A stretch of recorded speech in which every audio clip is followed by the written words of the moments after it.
Hi, Pedja, how are you? Associados à ICF que quiserem, esse evento concederá CCUs, né, em Resource Development, e para isso basta preencher um formulário que o link estará no chat no final dessa apresentação. A International Coaching Week é a maior celebração de coaching profissional do mundo, e nessa semana aconteceram mais de 1.000 eventos em 24 idiomas. Quero agradecer aos patrocinadores Ouro, Território Apana, Escola de Coaches Ecossocial, Profit Coach e Treinamento e Erickson College. E os patrocinadores Prata, Use Coach e Global Coach Group. Quero também agradecer os nossos associados, líderes e voluntários regionais, ao Conselho Deliberativo e à ICF Global, ao Vlamir, que está aqui no nosso apoio, e ao Gustavo, pela excelente tradução ao longo da semana toda e hoje aqui com a gente. É um agradecimento especial para o comitê organizador desse evento, que colocou em pé mais 17 eventos só aqui na nossa ICF Brasil. Estamos muito felizes em receber hoje para o último webinário internacional na nossa ICW, Using Challenges in Coaching Conversations.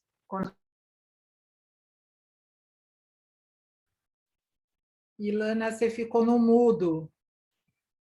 Você ficou no mudo. Você tá no Alguém mudo. Me colocou no mudo. Tá bom, voltei. Então, só vou voltar aqui. Estamos muito felizes em receber vocês hoje para o último webinário internacional da nossa ICW, Using Challenges in Coaching Conversations, conduzido por Pedja Jovanovic, MCC. Ao final desta apresentação, teremos um tempo para perguntas, portanto, usem o chat.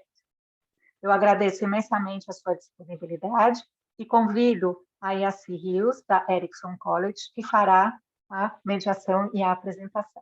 Muito obrigada.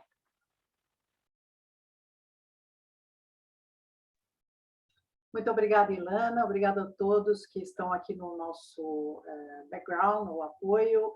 Obrigada à ICF Brasil por essa organização e esse convite. E muito obrigada a todos que estão aqui nessa sala de conversa hoje. Estou muito feliz de estar participando dessa semana de coaching internacional e estou muito contente de ter a presença do Pedja, que aceitou o nosso convite. Eu estava aqui lembrando, Ilana, enquanto você falava, que todos os anos, né, todos os anos, até 2019, a nossa escola fazia um evento na Semana Internacional de Coaching, e vocês sempre eram nossos convidados e vice-versa. E nós tínhamos todos os alunos, estou vendo muitos alunos aqui, ex-alunos nessa sala, estou muito contente de ver todo mundo aqui. Oi, pessoal. E saudade demais da gente se ver pessoalmente, e da gente voltar a fazer esses encontros que eram tão gostosos, seja no café da manhã, seja no almoço, no encontro de dia inteiro. Nós ainda vamos voltar a fazer isso, se Deus quiser. Então, esse ano, como a gente não pôde fazer, nós nos juntamos à ICF para não deixar de marcar a presença e de usufruir também de todo o conhecimento e compartilhar coisas que nós estamos desenvolvendo com vocês. Então, para esse ano, nós convidamos um dos nossos professores, o Pedja. Eu vou apresentá-lo assim, depois ele vai se apresentar, vai complementar a apresentação dele. Pedja é um dos professores do nosso programa de formação e certificação em coaching.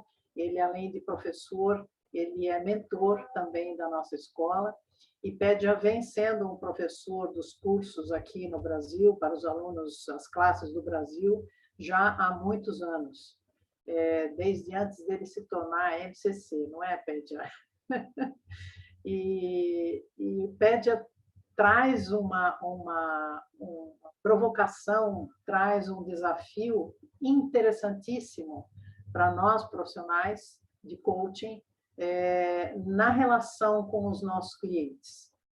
não desafia a relação de parceria, não desafia a relação de equilíbrio que nós devemos ter com os nossos clientes, mas ele traz um desafio adicional que eu acredito que vai acrescentar bastante para a prática de cada um de nós, né? Ele tem trazido isso nos nossos cursos e ele vai trazer esse aspecto especificamente, que é o título da palestra dele, aqui na apresentação dele. Nós vamos ouvir o Pedja e, na sequência, ele vai combinar com vocês. Nós vamos reservar um espaço para perguntas e respostas, porque tem bastante gente aqui na sala, então a gente vai tentar organizar. Eu vou fazer uma dobradinha aqui com o Vlamir e com a Ilana, para a gente condensar as perguntas que, por casualidade, são similares ou são iguais, para a gente otimizar o tempo. Tá bom? Então, muito obrigada a todos vocês e espero que a gente tenha uma boa diversão aqui nessa apresentação do Pedja. Pedja, é com você. Okay, thank you, Yassi, and hello, everyone. I'm really happy to be here on this event.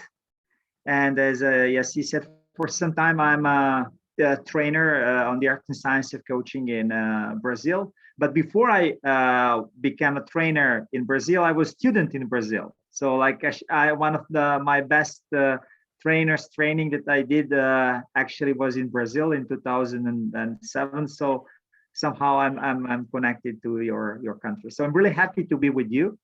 As Yassi said, I'm a trainer and mentor, and this topic about challenges actually came to me as a result of mentoring. Because, you know, like as a mentor, you're listening and you're giving feedback and listening and giving feedback. And like there are many good things that people are doing, really. Like there are amazing coaches, but there is one pattern that there is simply not enough challenges. So like it's really actually challenges are quite rare. Like, you know, like people who are helping, who are helping client to go beyond what is there. And I was talking to many coaches, and I was, what is happening? Why you are not doing such things? And in most of them are, really caring and showing empathy and really wants to support client in emotional way. And somehow we feel that if we challenge them, that it is kind of the opposite from this emotional support that we are giving mostly to our clients. So in this topic, I would like to share with you examples. I mean, you know, like theory is nice, but you know, like examples are even better, especially if you have 1 hour now, less than 1 hour. So I have a couple of slides that I would like to share with you. And of course, I will share examples and then we can go into discussion. I know how it's not easy to do it live, but we will have enough time at the end of this presentation for questions and answers. So I will open my presentations, not so many slides, but still some of them are there. So you see now you see it? Yeah, great. So let's start with big why. So why we should challenge, why we should use challenges in coaching conversation. There are a couple of reasons. One is it is completely aligned with ICF standards. You know, like an achievement and going beyond what is possible. Like in many cases, we need challenge, and we need someone who can challenge us in a supportive way, so that we can go, that we can make a step forward towards whatever destination or achievement we would like to get. This is one thing. Second thing, through challenges, like we can support client to actually go further in personal transformation. And these two dimensions are really like something that each coaching session should have, like some kind of result, movement, and some kind of learning about myself. So challenges additional tool that can help our clients to go in both of these dimensions. And before we go into the next slide, or actually to the topic of challenges, I would like actually to ask you really maybe to think, because we don't have space for discussion. So where did coaching comes from? So what's behind coaching? So where it comes from? So if somebody can just say something or share, let's see. So what do you think? I mean, you know, most probably tennis game. Okay, so tennis game, it was like something that triggered. But when it comes to theory behind it and everything that we use, so where it comes from? What is behind coaching? But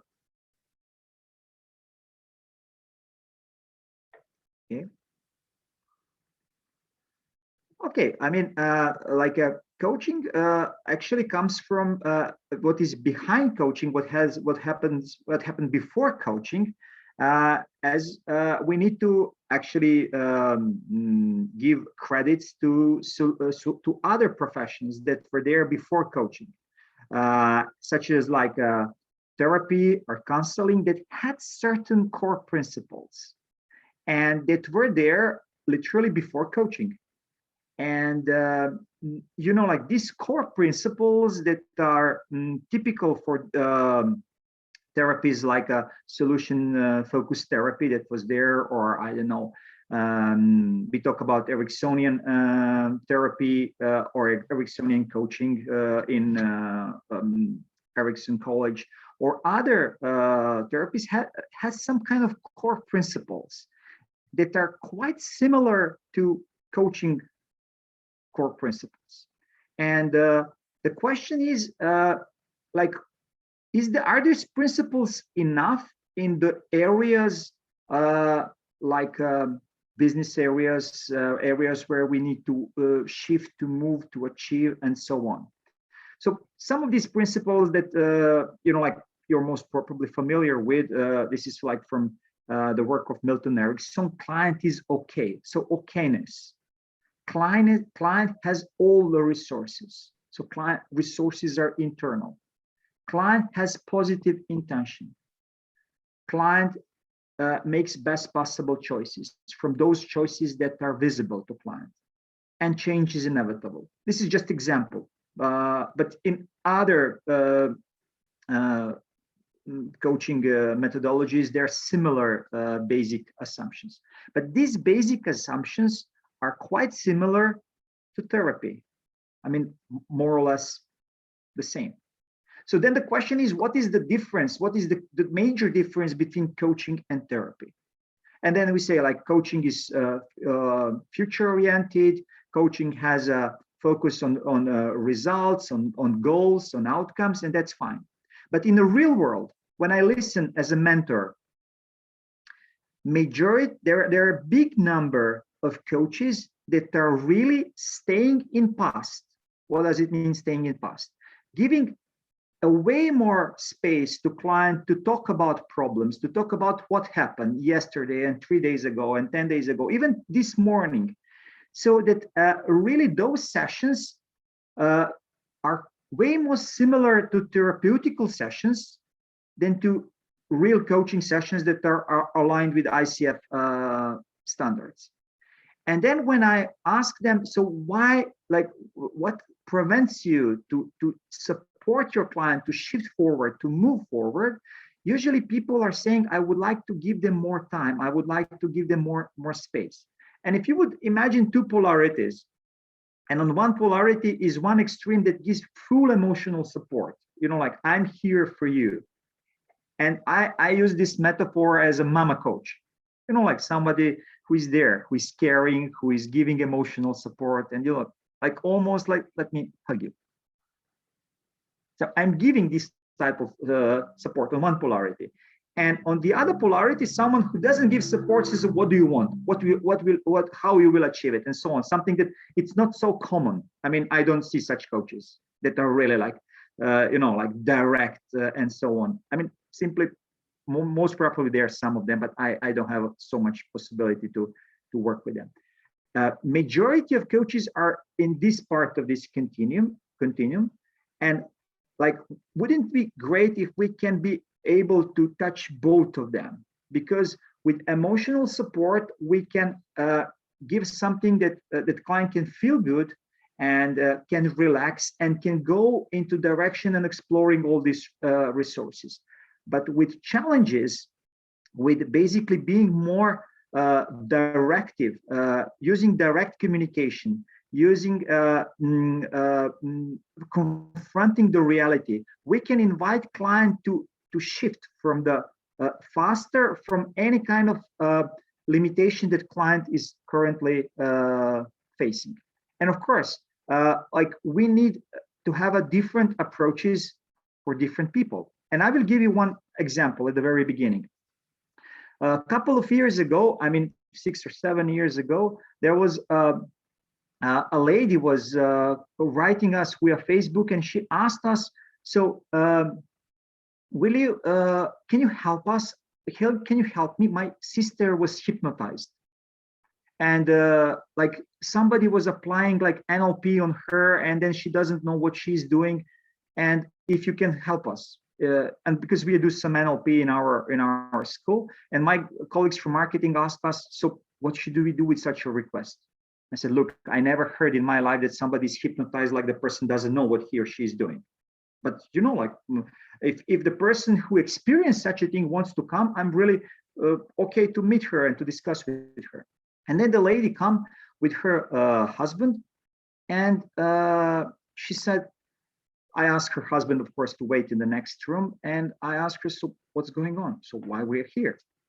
And she started with, well, this should never happen. This is so bad. This is really bad. These things should never, ever happen. And of course, we are not interested in content, but I need basic content. I mean, like just what happened there? And then she said, no, this is so bad. These people came, I give them our business, our personal ideas. This is so bad. And she was in this denial, in this mode, this should never happen. This should never happen. This should never happen. Okay, and then, you know, like we cannot start unless we know at least basics of what happened in that situation. And long story short, after a while, it turned out that she was, there was some multi-level system came to their small town, and then she got emotionally involved with one of these guys. And then because she lives in the small city, the people found out what happened there. And now she claims that she was hypnotized and that she didn't want to do it and that this should never happen. And here she is coming with her husband to some guy who is doing some kind of, I don't know, whatever magic work, and she wants help. So this is this initial setting. And of course, like we start with no judgmental position. And in this session, I am not here to judge her. But what I hear a big, it's not me. A big denial that I didn't do it, this should never happen, and so on. So of course, and in coaching, I should invite her to explore future. But how to invite person to move into future who is in a big denial? No, it should never happen, it should never happen, it should never happen. So we cannot even start coaching. So I'm here and I can ask her, so what do you expect from me? She says, well, I don't know, but this should never happen. And here she is, and here am I. And what I did in this situation, like when she explained and I realized what happened there, I told her, look, but this what happened, it's normal. And she said, like, what? I mean, it's normal. I mean, you're young woman, your husband was not there, as she said. And you know, I need to tell you one thing. I'm traveling all the time, and I'm always afraid when I come home that someone will be there instead of me. And she started to like, really? You think it's normal? Oh, so yeah, it's normal, it's life. And then she asked me, so what should I do? And this is a moment where we can move into future. And I said, well, I don't know. It depends where you want to go from here. And then from that moment, we moved into exploration of future. So this was a form of challenge for a person who was in denial and with whom I could even couldn't start coaching session because she was in this, it's not possible, it's not possible, it's not possible. From there, we had a regular exploration of future. And then after we explored a little bit of future, and then I asked her, what do you want from me? And then we went into regular session.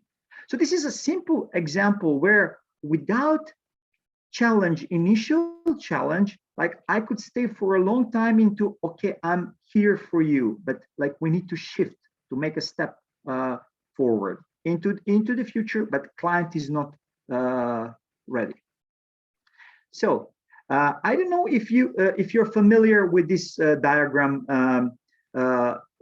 where on one X you have a level of stress and the other performance. So usually when we don't offer tension and when there is no creative tension, then the performance is not so good. When the tension is too big, then the performance again goes down. Curve looks something like this. At the very beginning, like we have a low level of stress, then we have this positive EU stress, and then we have a distress at the end. In session, what I observe as a mentor is that there is actually more, that coaches are dominantly closer to this left side, somewhere where there's a calm area, exploration, and not so much time spent in this middle area. And of course, I really don't observe that coaches are putting their clients in distress. Maybe clients are coming with distress, and then coaches are helping them to calm. But when it comes to peak performance, we need to have clients somewhere in the middle of this curve. And of course, at the very beginning, if everything is okay, it can be like kind of boardroom, like nothing is happening. Then there is some kind of improvement, and then in the middle part of this X, where it is eustress, there is energy, focus, work feels effortless, and this is where we have optimal performance. And at the end, we have problems. So my point here, and what I think that it is really relevant, that as coaches, we support our clients not just to calm down when they experience lots of tension, and especially in business environment these days. So last year, actually, like there is a lots of tension, lots of distress that is happening, that is result of all the things that happen in the world. So we're in a way saving our clients. So we are there to help them to calm down. But when it comes to performance, moving forward, really going into the zone of achievement, sometimes it's missing that we as coaches are challenging our clients so that they can be more energized in order to get into those states, into those states that can help them to shift forward. And especially if you think about ICF competencies, somewhere that when it comes to designing action steps, ICF insisting on maximizing. So like not what are the small steps, what are the best steps, what is a strong support system that you can build around any kind of project. And especially if sessions are focused on self-awareness, on building insights around some topic, these type of things are missing. Sometimes, even though there is one of the ICF competencies that is connected, or two of them that is connected with action, designing action steps, when there are sessions that are more connected to insights, these maximizing action steps is missing. And what you can observe that some coaches are saying, what are the small steps? What are the first steps? And then they stop there. And then my question is, so why wouldn't you go after first steps in strong steps? And why you didn't go even further in building support system and all the things that ICF actually promotes? I mean, it doesn't happen. So simply it's missing in lots of cases. So little bit about ICF, where coaching fits when it comes to ICF competencies in this area here. Facilitates clients' growth. And you know, like I like this saying about challenges, like be sharp as a knife, but don't cut. And you know, like what does it mean, sharp as a knife? I mean, there is no like a definition. But my suggestion to you is try it, because often we are too careful. We don't want, how to say, we don't want to endanger rapport. We want our client to feel safe. And you know, like as long as we are staying into this zone of safety, we are missing to really help our client to make a major steps forward.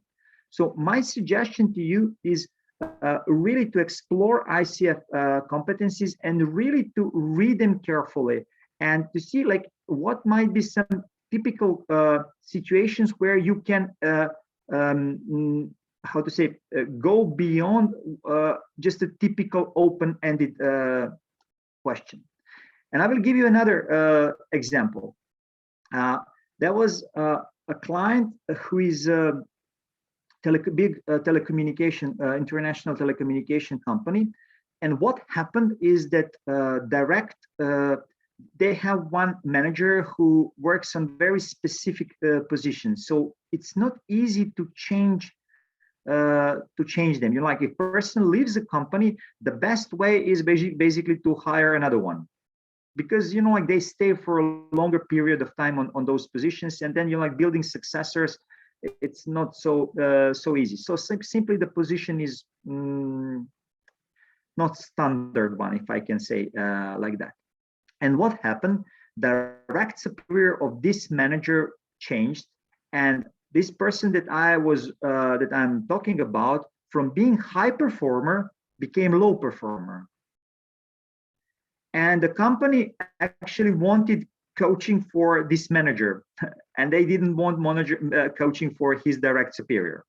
And since we were working together for some time, they said, okay, can you support us with this? And I said, like, okay, maybe it will be a good idea also to work with direct superior. I said, no, he is very high in the hierarchy of organization. We cannot work with him, but we want to offer coaching to this person. I said, okay. And first, one of my colleagues went to work with him. And the comment from the colleague was, the person is a strong complainer. He wants to leave the organization. So we cannot coach him. And HR departments, colleagues from HR said, look, can you please send someone else? I mean, we cannot just let go this person. It's too important for us. And then next person came, a next colleague went to work with him, and the same thing. The person is a strong complainer. He wants to leave organization. We cannot coach him. And then, you know, like at the end of the day, I mean, we're their partners. I mean, we need to do whatever we can. And I went to work with this guy. And I knew him from some trainings, I don't know, that we deliver for them, years before. And, you know, like at the beginning, how are you? How are you? What's going on? Everything is fine. And then I asked him, so, okay, we have another 45 minutes of our time today. So what would you like to discuss? So what are you bringing to our conversation? And, you know, literally from being okay to me talking like normally, he just changed his facial expression. And he did something like this. Look, there is nothing that I want to talk about. These guys are idiots. 6 months ago, I told them that if we don't make these changes, that we will have problems. And now when we have a problem, who is guilty? Me. You cannot work with idiots. So this was client's reaction. And I can imagine that these previous two colleagues who went there, they were closer to Mama Coach. They were closer to this mode. Well, I understand you. And what it is, they were close. They're more in this zone here. And then I said, look, can I make a comment here? And he said, yes, that's why we're here. And I said, look, we have 45 minutes of our time today. And we can work on the ways how you can include HR department in this issue. on the ways how you can build successor and plan your ways to lead the company. Even we can talk about the strategies how to improve current situation, business-wise. And you're talking about other people? I wonder who is an idiot here. And then there is a silence. And he said, you know, you're right. I said, okay, if I'm right, what are we going to do today? And believe it or not, we needed 4 sessions to transform this huge negative energy of you cannot work with idiots into really constructive energy where he managed to include his team members and he's still there in that organization. It was 6-7 years ago. So if you would tell me, like if we would read in any kind of coaching book or whatever, that you can say to your client, I wonder who an idiot here, I would say, are you normal? What kind of question is this? This is not coaching question. Just remove this question from you. You should never say such question because it's not a good question. However, there was a moment in interaction with another person that this question challenged on the level of identity someone who was talking on the level of identity of about other people. And of course, from this question, we moved into constructive conversation. So my point here is sometimes we are really afraid of doing something that might, like maybe it's not polite, maybe it's not politically correct, maybe it's not aligned with whatever. But if you have a client who is in a state that really requires certain type of intervention, it's really up to coach to find the right key to unlock that door. Because the thing is, we need to shift them from where they are, from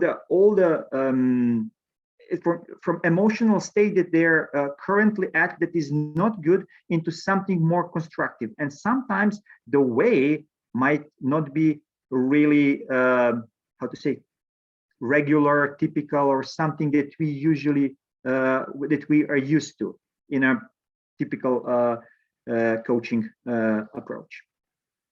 So this diagram, I think it's very important. Challenge versus support. So when it comes to support, my feeling is that coaches are kind of really great, really, really, really good. Like majority of them, they simply learn how to do it. They learn how to be present. They learn how to show empathy. They learn how to be there. Like through time, they're really good at. I mean, maybe not after first, I don't know, 6 months after the training, but like from ACC level and on towards PCC and further, this is really something that is strength for majority of clients. But this other dimension that is actually needed for growth, and if you know the concept of the flow from this Hungarian guy, I always don't know how to pronounce his last name. So we need both. We need support. We need to be caring. We need to be there for our client, but also to find the right way to challenge them so that in a given context, then they can shift forward, that they can move. And again, how to do it? It's always depends on who is behind, to whom we are talking. For people who are softer and showing distress behavior, like the lady that I gave in the first example, where she was in denial, I did it in a playful mode. Or the guy who was more aggressive, I did it aligned in the way that is more suitable for him. So the way depends on who are we talking to, but our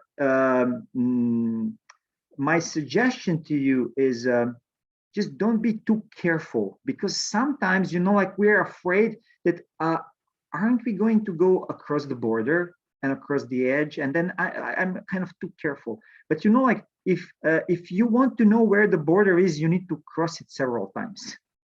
Like just like that's how it is. It's the process of growth. I need to understand where it is, and maybe it is really far away, and I'm really careful, and I'm too cautious. So give yourself a possibility, permission, that especially with the clients with whom you have a good relationship, and then you can ask them for permission. Would it be okay to challenge a little bit your way of thinking? It's a good coaching question, close, and but you can use it every once in a while. And then like try to do something that is maybe not typical for your way of interaction, and then you will get the response from your client. I can give you one really interesting example how through coaching conversation and working on supporting client to face the reality, the real world, but like like the physical reality, client opened something that was connected to his past and something that is typically therapeutical issue. So he's a professional, that business owner that faced some major financial difficulties. So it happened that like how it goes in business, some transaction didn't went well, some business partners didn't behave ethically, and all of a sudden his business just went down. And I was working with him to support him in this area.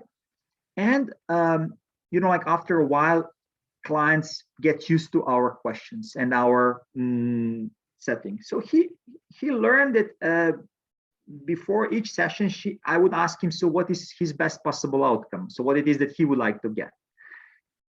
And he came to one of these sessions, and he said, like, the best use of our time is to find a way how not to tell to my partners that I don't have money.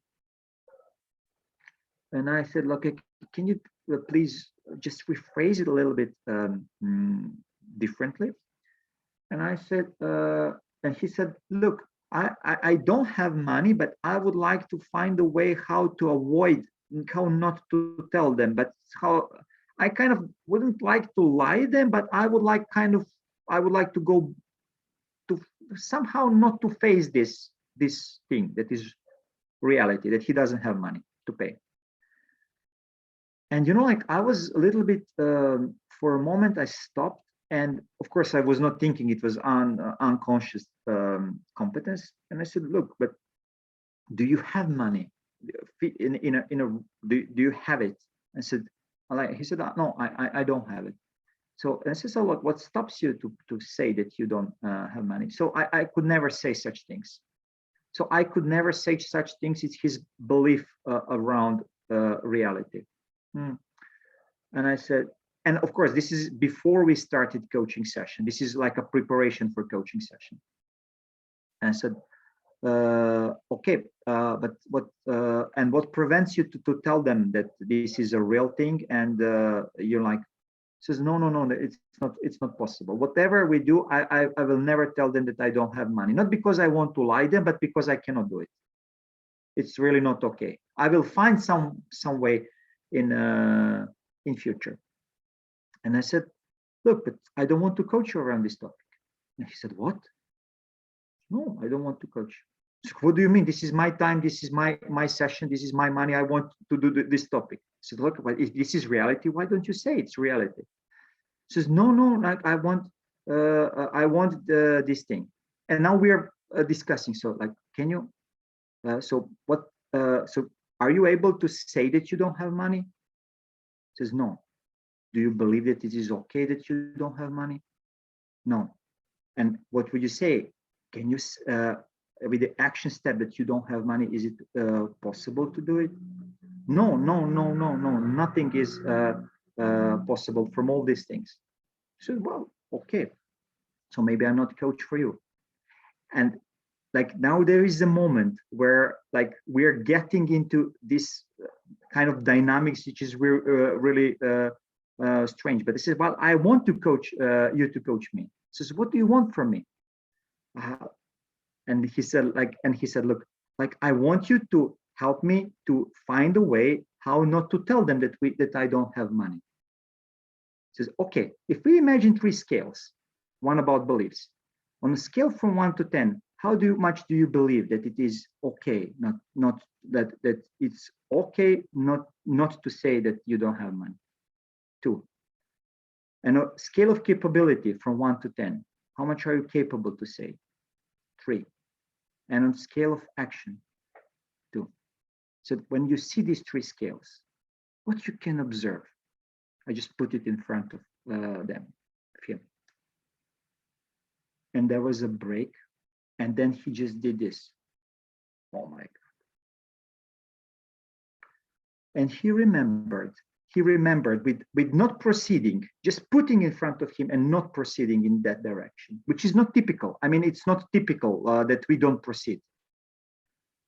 He remembered that when he was young, he was in some kind of traffic jam, and he was really going into confrontation with other people.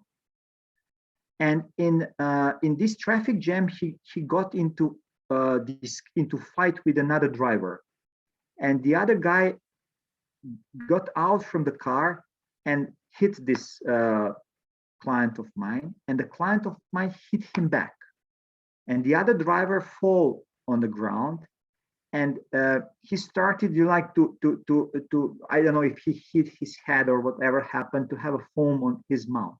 And this client of mine afraid so much that he said, and of course the good thing is that the driver survived, and he said to himself, never ever in my life I will get into confrontation, even if I need to do whatever it is, just I don't want to get into confrontation.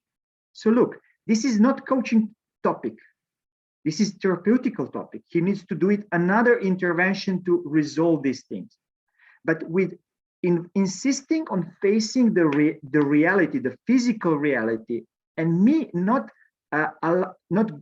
continuing into direction where he wants to go, actually challenge him with this topic, he found out something that is really, how to say, one of the really critical things that he needs to resolve, which wouldn't be possible if I would just proceed into direction, okay, what it is that you would like to get and what is your outcome, and let's find a way how to get whatever you want in terms of not telling them that you don't have money, and so on.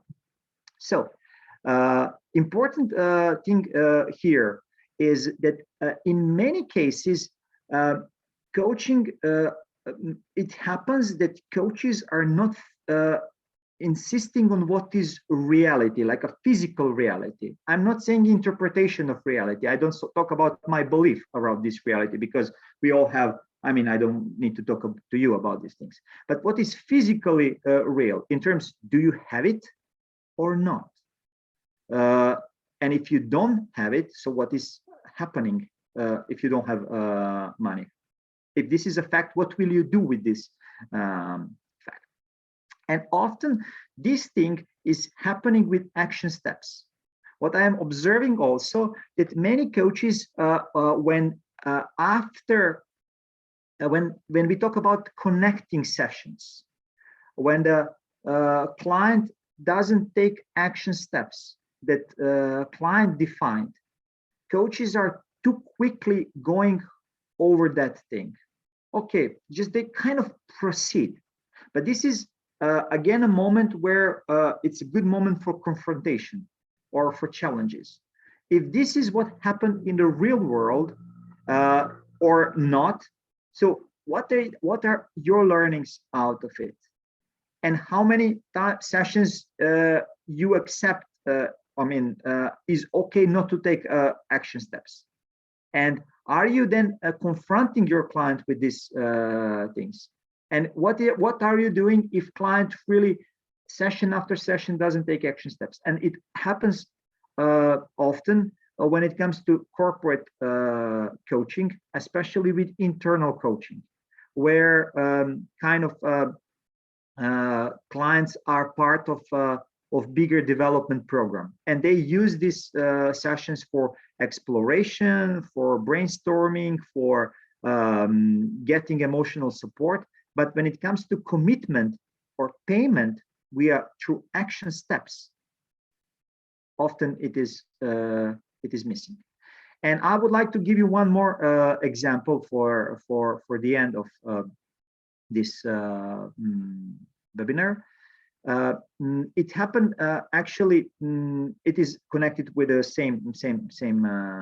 same topic of payment with through action steps. Couple of years ago, there was a guy, a successful entrepreneur, and he approached me to coach him. And I asked him, okay, so why do you want to work with me? So like, what it is that brings you here? And he said, I heard about you. And I asked him, so what is the topic? He explained me what's going on in his life, and it looked like everything is kind of fine. But then he said this thing: I worked with a couple of professionals, and he mentioned some name, and none of them is good. I said, what do you mean none of them is good? Simply like they cannot help me. It's interesting. And I said, okay, like for me, like it's okay that you work with someone and you don't like the way how person is working. And then maybe you don't like with how the other person is working. But if a client comes and assessing the capability of other people in terms of none of them is good because of this and that, and you're way better than them. I mean, for me, it's kind of tricky. And here we are. The topic is kind of looks fine. I'm okay to work with him, but I don't like this setting, or how we are entering the relationship. And I gave him following challenge. Look, I'm accepting to work with you under one condition. You will pay me with action steps. And he said, what do you mean? I said, look, you have money. For you, money is not an issue. Whatever price I say, it will be okay. But like sometimes people who wants to change, I mean, if people wants to change, they need to act. So my proposal to you, I will give you my time. And what you will give me is that whatever we agree, this is what you have to do. This is your way of payment. He says, no, I will pay you. I will, no problem. Like, so this is my way or highway, like that. That's how it is. I said, okay, let's do it. And we started to work. First session, everything is okay. He defines action steps. He moves forward. Next session, we do review. Everything is fine. Awareness, building plans, whatever. He moves forward. Third session, he moves forward. Fourth session, he's coming and he says, look, I didn't have time to take these action steps. And this is the moment where I'm taking my contract. Look, but this was our agreement. He says, but yeah, I will do it because of this, and this. I said, look, now we will stop. Not because I don't want to work with you, but because this was our agreement. And tell me, what did you learn out of this? Well, from this experience that happened just now. And he said, no, I want to work with you. And so I said, look, this is the moment where I will stop, and I will recommend you to go to some deeper therapy. Because the moment where you started to progress, somehow you just broke our agreement. And this is where we stopped. So this is for me an example of confronting the reality, the physical reality, that the thing that he said that he will do was broke. And because this was our agreement, clear agreement, this is where we stopped. And in some cases, like where is the, as you all know, like sometimes coaching and therapy can overlap, and clients who are for coaching might also be clients who might first do some therapy, or after they finish coaching, they can go to therapy. So my point here is coaches are amazing in supporting other people, but many coaches, many, I don't want to talk about percentages, are actually, how to say, some kind of therapists, but they don't want to claim that to accept that they're therapists. They're still staying in the zone of past and giving and comforting their client and giving emotional support, and they're not challenging them to shift forward, to move forward. And they're amazing into this. These coaches are amazing in the zone of personal transformation, so helping them in this area, which is also a zone of counseling and therapy, but they're not putting enough attention in the zone of achievement. And again, there is another group of coaches there that are more performance-based coaching, but this is another story, that are putting dominant focus on the achievement. Ideally, as a professional coach, we should have both. So emotional support and being there for our client, using all the principles that coaching is bringing, and it is quite similar to other helping professions, but also adding another dimension, which is more about supporting client to go over current limitations, current beliefs through direct communication and to challenging. So be sharp as a knife, but don't cut. So that's my presentation for you. And now it's a time for questions and answers. I think that we're 5 minutes to 1 hour. Ok, Pédia, você tem já... Eu vou falar em português, que o tradutor vai... Okay. Você tem já uma série de perguntas. Se você me permite, teve um colega que perguntou...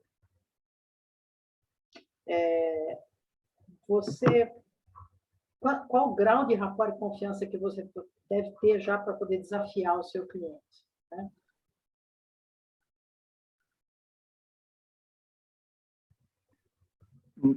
Thank you for this question. Actually, like really high. However, it doesn't mean that you need to have many sessions, but you need to develop your skill so that you can establish a high level of rapport in a short period of time. But rapport is must. Eu posso completar a sua resposta, Pédia?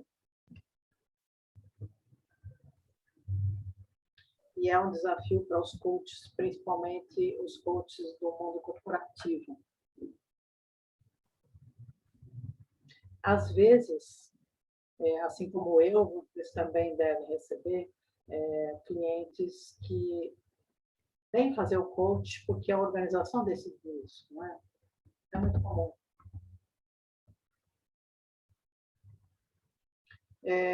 E às vezes, na minha experiência, é necessário desafiar o cliente logo no primeiro contato.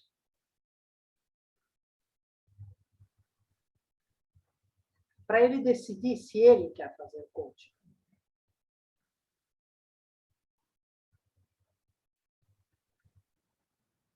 Então, às vezes, eu faço isso no primeiro contato. É claro que você precisa identificar ali, naquela conversa, um padrão de comportamento ou de pensamento.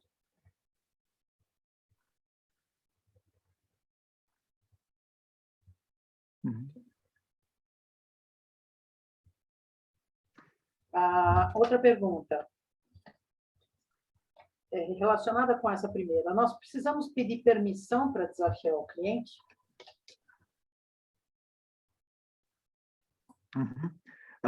It depends on the relationship. In general, like asking for permission as a way to deepen rapport.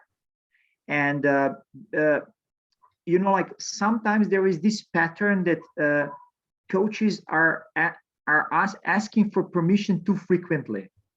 So I would leave it to you. If you feel that there is a rapport, then, you know, try it. But if you feel that rapport might be endangered by your direct question or comment, then you can say something. Would it be okay to be more directive here? And then you raise a probability that the coaching, that the question or comment will land in the right way, so that really you get your effect. Outra pergunta, Pedja.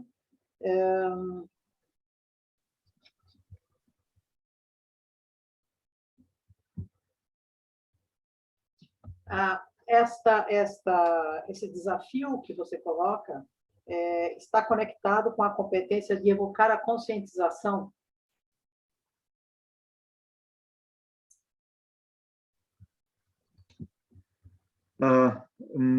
Thank you for comment. In my perception, challenges are dominantly for creating the awareness. So what I don't want to have challenge as a form to invite client to act, because then it's not good. I mean, then I need to go behind my client and challenge him all the time. I mean, it's not coaching then, it's something else. And I can give you an example. There was one client that I was working with, and he came to a session and he said, look, the best possible result of this session is to raise on a scale from 1 to 10, my motivation, from 5 to 8, my motivation in order to be able to send newsletter. And I said, okay, so like what's happened with this newsletter? I said, no, I wrote it already, but somehow I don't feel motivated. And I asked him, so, well, do you want to send newsletter or do you want to be motivated? I said, no, I want to send newsletter, but I'm not motivated. So what do you want from me? So just, can you send it? Yeah, but something stops me internally. And then I said, okay. So look, so it's really not about you, it's about me and the way how I work with clients. So if there is nothing that stops you to send newsletter, if it is ready, you know, like just take a 15 minutes and send that newsletter. And if you don't send that newsletter, then just don't call me. I'm not a coach for you. And he said, really? I said, yeah, well, I mean, it's me. It's really about me. It's not about you.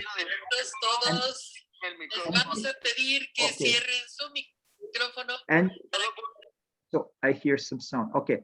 And then the client went. And then after 15 minutes, he came back and said, yeah, I sent the newsletter.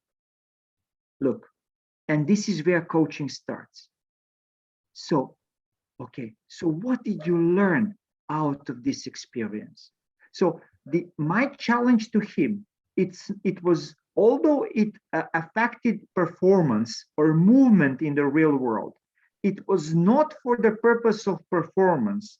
It was for the purpose of learning out of that action that happened. So only thing that is better than inner experience is a real life experience. And here it happened, here and now, real life experience. So what happened here? And this is where, like true challenge, we created the experience, and what did you learning? So in my perception, long story short, is challenges are dominantly for creating the awareness. Ok, Pedja, algumas perguntas que estão conectadas, eu vou ler todas elas e talvez seja mais fácil para você responder. Ok, uma delas pergunta como fica a sua escuta em relação ao que não está sendo dito?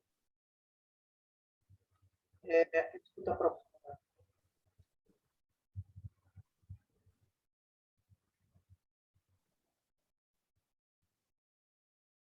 E outro grupo de perguntas questionam, levantam o seguinte ponto. O que você define como desafiar o cliente?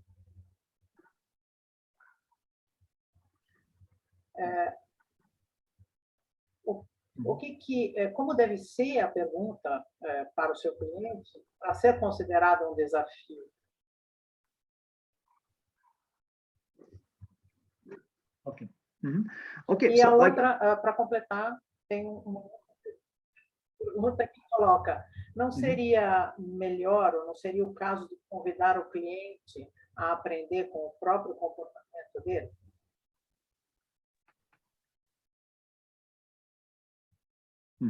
Okay, so about listening, I mean, if there will be one, in my perception, just my perception, if I would if I would list the what are the most important three things in coaching, number one is coach position, like really like the space for improvement for all of us. So being present, so our own presence, and switching off our internal dialogue. Second one is listening, and then third one is questioning. So like it's my my perception. So if we like, listening is the key skill, and if we are able to hear what is not said or capture small things that are happening, then we are able to use challenges in an effective way. Challenge can be comment, challenge can be question, and I can give you an example. I was coaching a lady, HR manager in an international company, and she moved from a position of HR manager to position of HR director. And she, like, I'm sitting in the office in their premises, and I'm waiting, and I hear footsteps. Somebody stops in front of the door for 10 to 15 seconds. And then she opens the door and she says, "Hello, how are you?" I said, "Well, I'm good. I'm really happy to see her." And I ask her, "How are you?" And she's answering, "No, I'm good. What's going on?" It's interesting. First, somebody was walking and standing in front of the door for 10 to 15 seconds. And then when I ask her, "How are you?" she's answering with, No, I'm good. I mean, I don't know. I cannot conclude based on this anything, but it's interesting. And then I said, "Well, I see you. I mean, you look good, but how are you these days?" And she's answering, No, everything is fine." Come on, like if somebody asks you, "How are you answering, No, everything is fine?" I mean, it's interesting. And then I say, "Look, I hear you that you say that you're fine. I see that you look good, but I don't know, how do you feel?" And you're like, dominantly, we don't use negative scales, but like sometimes we use it. And then I ask her, "So if there will be scale of from -10 to +10, minus is disaster, plus is perfect, and 0 is neutral, where are you right now?" And she said, -4. And look what is interesting. Like sometimes clients are coming and they don't want to bother you with their topic because they want to bring something that is kind of be suitable for you. And there is a main thing: we don't coach topics, we coach people. And you're like, people don't want to bother us because, I mean, not all of them, but certain type of clients. And I ask her, so what's going on? I mean, if she's -4, and she starts, "Look, this happened, and I moved to this position, and I need to take care about board members, and then my team still is under my control, and then there is a request from these different business HR business partners, and then when I come home, then my husband is not blah blah blah, and I'm at 8 o'clock and tricky blah blah blah." And she's talking, and what is not said, the way how she's talking about others.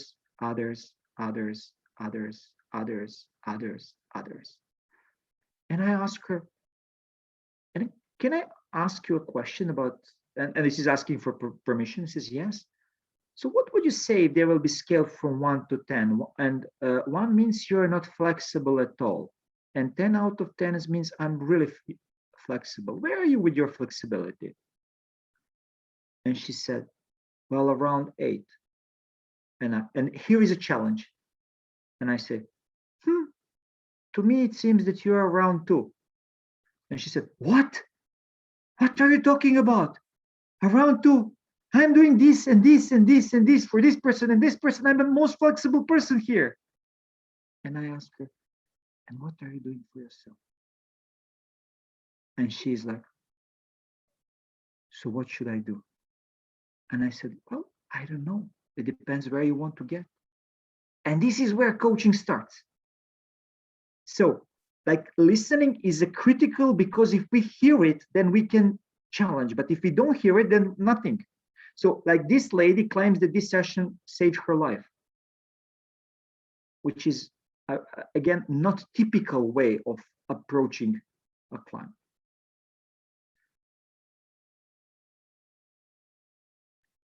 Ok? Edja, agora com relação ao uso desse desafio, desse tipo de desafio ao seu cliente em diferentes culturas. Mm-hmm. E outra pergunta é se você tem experiência com diferentes culturas.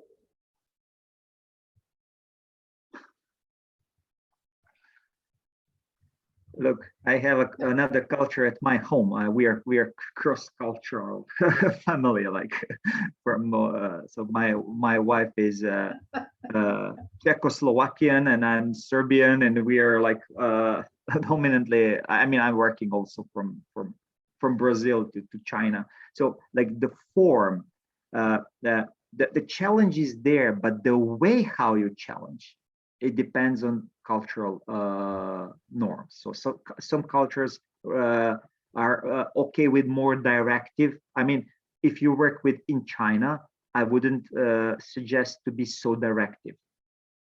I mean, simply it's a different culture, but you need to. So challenge works, but the way how you do it, it depends on with whom you are working. So like. Let's say in Czech Republic, people are less directive. So you cannot, you will rarely hear these guys are idiots. It's not possible. But you will hear something else, and then you challenge based on what you hear from your client. So like listening is really critical. So what I'm suggesting here, don't write down questions. And my comments, use the concept. So the how you approach, this is the important, but the what you would really say, it really depends on who you are talking to. Mais uma pergunta, se você teve alguma experiência onde o desafio não tenha funcionado, mas pior, que tenha dado errado.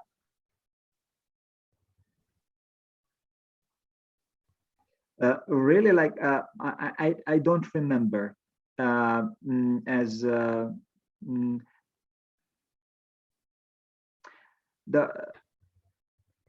I really don't remember. I mean, bad outcome never. Like it might be sometimes that it went wrong in terms that it didn't work. But when the client says, yeah, you most probably you're right, then it really doesn't work, because you don't want that. You want the contra reaction. But you know, like as any other skill, the more you're practicing, the it goes, you're better in it. So like kind of, I now can sense where this edge is. So I really like, I don't remember. Você poderia explorar um pouquinho melhor as diferenças culturais em relação ao uso do desafio?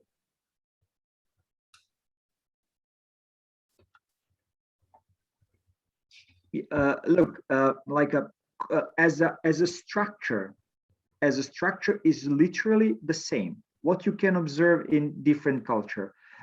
Like some cultures, like if I use a Czech culture, which is quite how to say, different to more to Brazilian or Serbian culture. They are really not directive. They don't say directly when they want something. They will not directly say what they want. They will try to be more polite and more politically correct.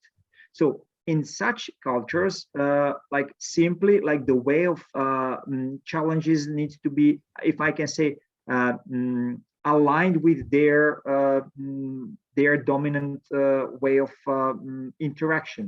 So like what can you, if I can give you example, I mean, I don't remember when I was if I could say like directly to someone something. So you usually do it in indirect way, or you can do it in a softer way, or you can use fun, or you can use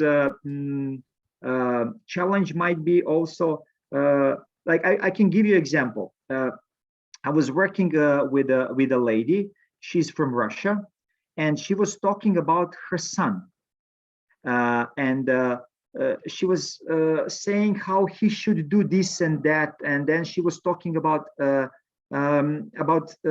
what he should do, and she was older than me, so like I could assume that her son is definitely more than 25 years old. So like she was older than me, and I'm 47, so like he has to be more than 25. And then like, look, this is then how I challenge her. I asked her, okay, and if it is okay, just to tell me like until when he should listen to you. And she said, what do you mean, until when? I mean, okay, now how old is he right now? And she said like, I don't know, 30 something. I said, I mean, until when? Until 35, 36, 37, 42, 50. And she was like, and this is like kind of between fun and being real. So, and she says, well, I didn't mean like that. I said, well, so, okay, so if you didn't mean like that, how do you mean it? So what is it for you in all these things? Yeah, so like, look, in this case, it was not directive, it was indirect way, and it was something between real and fun. Yeah. So, for example, this was Russian lady.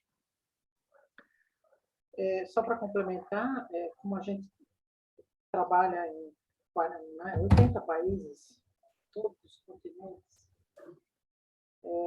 esses conceitos,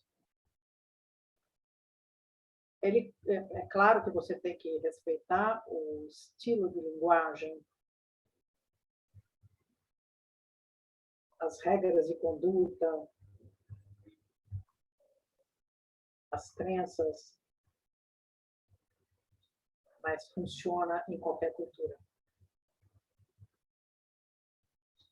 A última que eu fiquei bastante surpresa foi ver uma canadense jovem desafiando um coach que era o dobro da idade, o dobro da altura dela, na Arábia Saudita. I don't know if you saw this, Pedro. Foi muito interessante, foi muito interessante. E o desafio funciona para qualquer ser humano. É claro, respeitando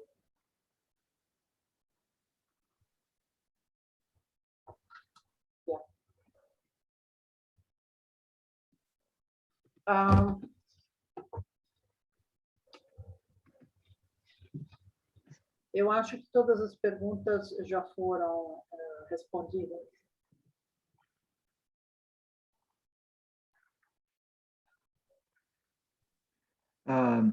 Yeah. So, Okay, challenge is a comment or question that shifts client into another, usually opposite area of where client currently is when it comes to way of thinking. So it's either especially when client is blocked somewhere, stuck somewhere. Like we use this term painting in the corner, like when you paint the floor and all of a sudden you find yourself painting in the corner. It's not possible because of this, because of that. And I tell you, and or I cannot do it because of, like I'm hypnotized. And then you make a comment. Usually it's a short comment, short question that should trigger the opposite reaction. And we say clients should come out from that corner, and then from there we just want to expand, we want to explore, and then we go into coaching mode. We don't want to go challenge after challenge after challenge and then going behind our client challenging him, and then it doesn't work.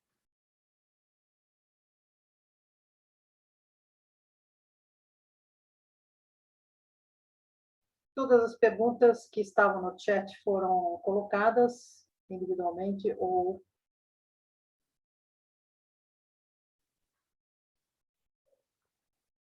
nós temos ainda, não sei, uns minutinhos, se alguém quiser fazer algum comentário ou mais uma pergunta.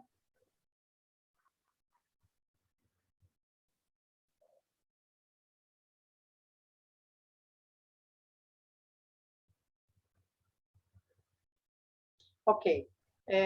O resto dos comentários foram elogios a você, Pédia,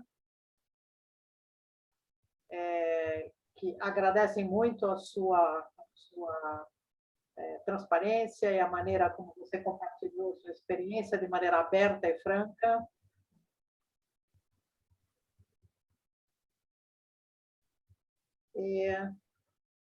Acho que faltou um comentário que eu perdi, que está lá em cima.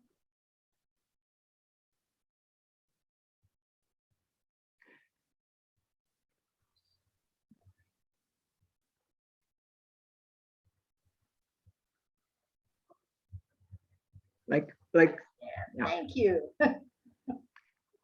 Yeah, really like it. I think it's really if you have rapport, if you listen well, then you you sense the situation, like where it is needed. It's not that you need to do it all the time, but in the right moment, if you like kind of do it, then it can be, you can have amazing effect. And it goes as with any other skill, you need to practice it. And I will give you another example for the end. I mean, we have a few more minutes.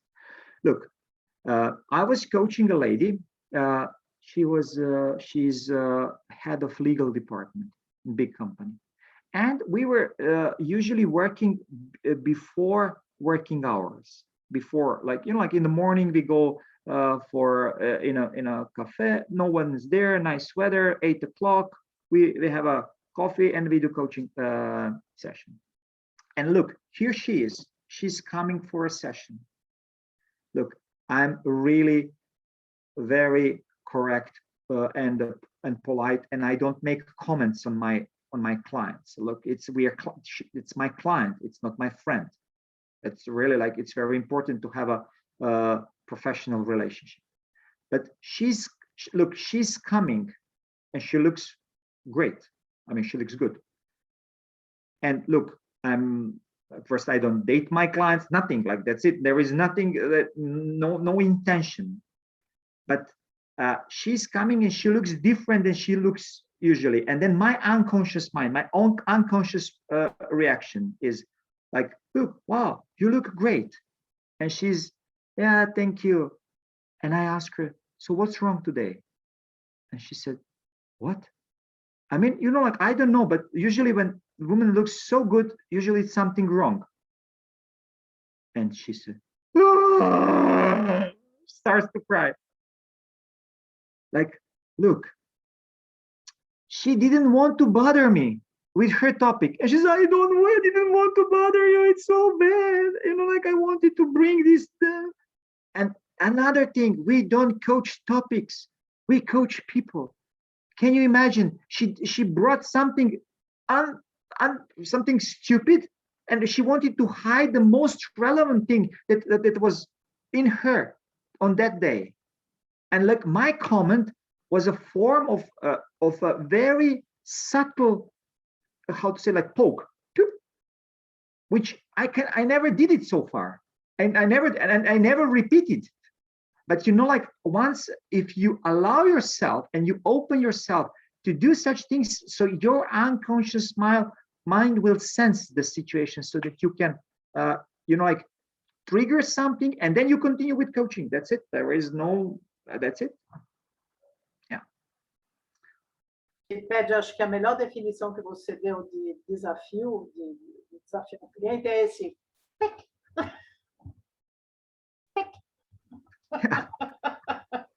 Ok. Thank you, everybody. Muito obrigada a todos. Você recebeu uma série de agradecimentos e elogios, Pedro. Então, acho que nós aqui temos que agradecer a Ilana por nos oferecer esse espaço de conversa aqui com todo mundo. Muito obrigada a participação de todos. Adorei ver vários ex-alunos e amigos aqui. Nós que agradecemos a gentileza aí da excelente apresentação, desafiar várias crenças. Thank you, guys. Thank you. Pessoal, a gente já colocou no chat, então, o link. Ilana. Tá?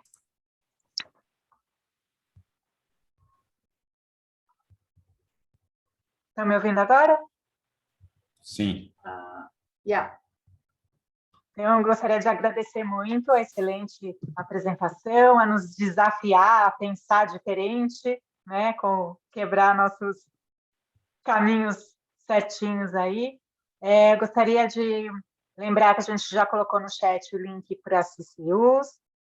Nossa próxima e última apresentação hoje na nossa Semana Internacional de Coaching será com o Marcos Batista, agora às 18 horas, daqui a pouquinho. Inscrições ainda abertas. Em seguida, teremos nosso happy hour. Então, quem entrar já fica aí, nosso happy hour com o querido Vlamir Gorati. Então, sejam muito bem-vindos. Thank you very much for the presentation. Thank you. Obrigada a todos pela presença. Até daqui a pouco. Pedro. See you next week. See you. Yes. Tchau. Parabéns. Congratulations. Que bom.